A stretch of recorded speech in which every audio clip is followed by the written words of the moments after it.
You're my blind date?" She'd said those exact words once already that night, to a soaked, furious stranger stranded on the side of a country road. She just hadn't known it yet. Sarah had 38 pounds to her name, a daughter asleep at home, and a bank letter threatening to take everything her father built. She almost didn't stop that night, but she did.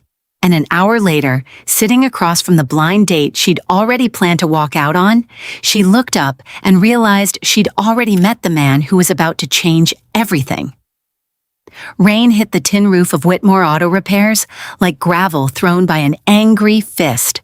Sarah Whitmore stood under the fluorescent strip lights, wiping engine grease off her hands with a rag that had long since stopped doing its job, watching the storm turn the forecourt into a black mirror.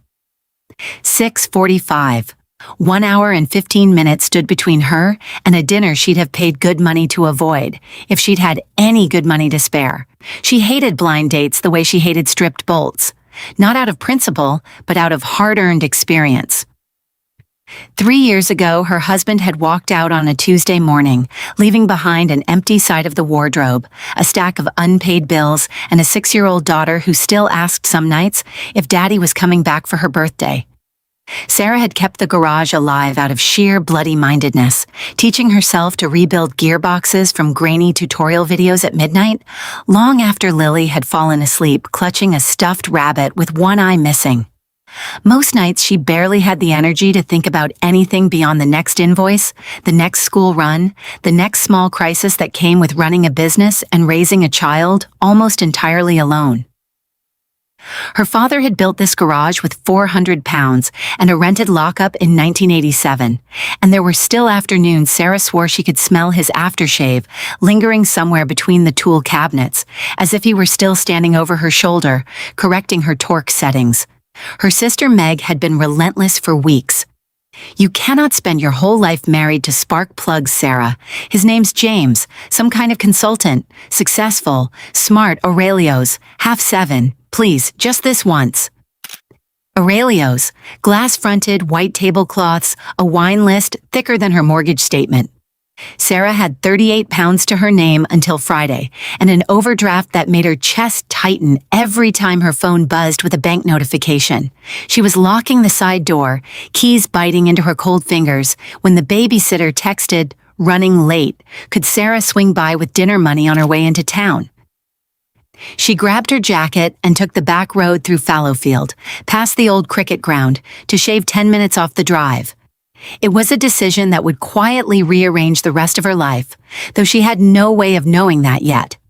The rain thickened into something almost violent, wipers slapping uselessly across the windscreen, headlights swallowed whole by the downpour. She eased around a blind bend, and her lights caught something that made her foot come off the accelerator before her brain had caught up. The low, unmistakable curve of a vintage sports car, tilted into the verge, hazards blinking weakly like a dying heartbeat. A 1967 Jaguar E-Type, British racing green, abandoned in a ditch in the middle of a storm, like finding a Stradivarius left out in the rubbish. Sarah pulled over without a second thought, grabbed the torch wedged under her seat for exactly this kind of emergency, and stepped out into the rain. She jogged to the driver's window and rapped twice on the glass. A shape startled inside, shoulders hunched forward, one hand still gripping the wheel like he'd been fighting the car for the last 20 minutes. The window cracked an inch. "I've already called for a tow," a man's voice said, tight, clipped, guarded. The voice of someone used to keeping strangers at a very precise distance. "On a night like this, you'll be waiting till sunrise," Sarah shouted over the wind. "Pop the bonnet, I know these engines." A pause, long enough that she nearly turned back to her car. Then, reluctantly, the latch released.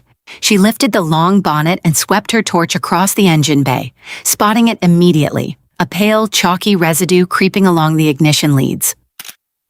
"Damps got into your distributor cap. These old inline sixes are notorious for it. The seal perishes, water gets in, and the spark can't jump the gap."